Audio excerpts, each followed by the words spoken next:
That was a really, really intense match. Your heart must have been in your mouth, was it, especially the last couple of minutes, with just everything that was on the line? Last couple of minutes was actually okay. It was the first couple of minutes. Look, it was definitely the toughest game of rugby since I came to Munster.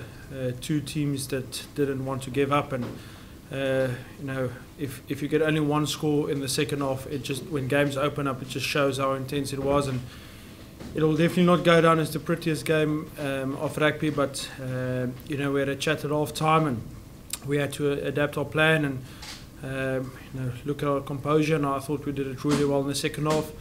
I thought everybody 1 to 23 gave it their all, and special mention to the Chiefs. I've said it so many times, it's a rugby team and a club that I respect so much, and you've got to give them credit, and it was literally till the last play of the game it was in the balance. And from our point of view, when the dust settles and we open our eyes tomorrow morning when we wake up, we're in a quarter final, and that's the main thing you've got to get out of your pool. And we did hard work, and we're out of a pool and into a quarter final, and that'll take care of itself at the end of March. It's nearly the story that school you on. You find a way to win even when things look to be going against you. Proud of how your team kind of overcame the errors, the pressure, etc. Yeah, it's not so much the errors, it's more the pressure. It was pressure from both sides, and I think both sides made mistakes, and we had to adapt our kicking game and in the second half, and I thought we did so very well. And the two special moments from Andrew that gave us territory, and I thought a maul came into the game in the second half. Considered a few penalties. I'll go and have a look at them, and that steal from Billy 5 yards away from the try line, I thought was a momentum shift. They score there, they go 8 points ahead, and then we needed to chase, and that might have opened the game up. But no credit to our guys. I spoke in the week of the will to win, and 1 to 23 show the will to win tonight. Just give us a word on the shift Tyke Byrne put in tonight and his impact on that pack.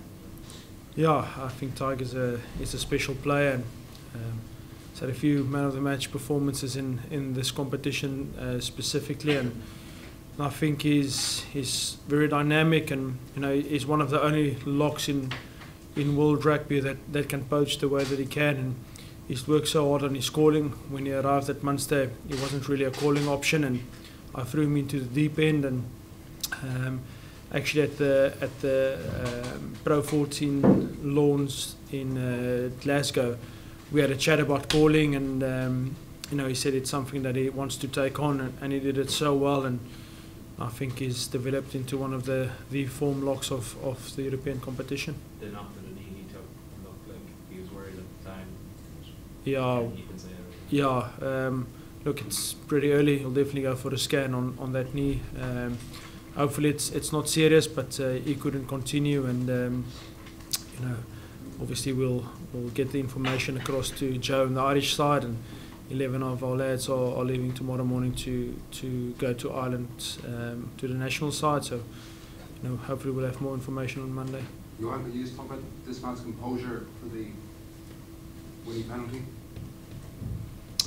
Yeah, interesting to have Joey here next to me in terms of composure. But the very first day that I met him, I asked him, why do you want to come to Munster? And he said he wants to come here to make a difference, and he wants to fit in, and he wants to make this a better team. And I think he's done so in every single action of his, on and off the field.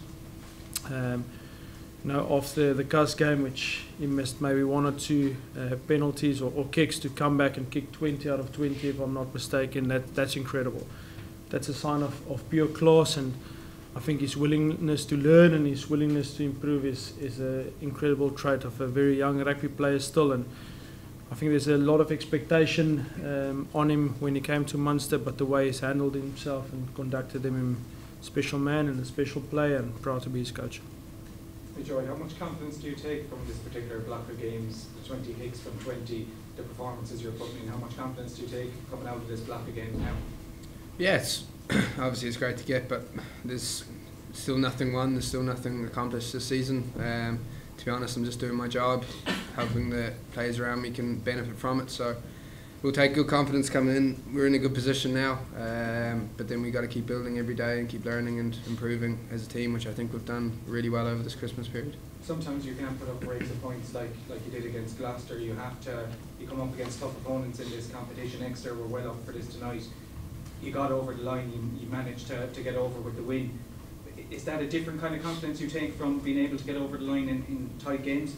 Definitely, like Exeter's a special team. Like they're very, very good, very tough to break down and very physical as well. So to come away with the win, and I suppose the more we progress in this competition, the harder it's going to get. So the more we can learn from games like this and influence it into our game, then the better we're going to be. So the better teams we play, the better we're going to be. So it's a learning curve. Okay, we'll cut off live.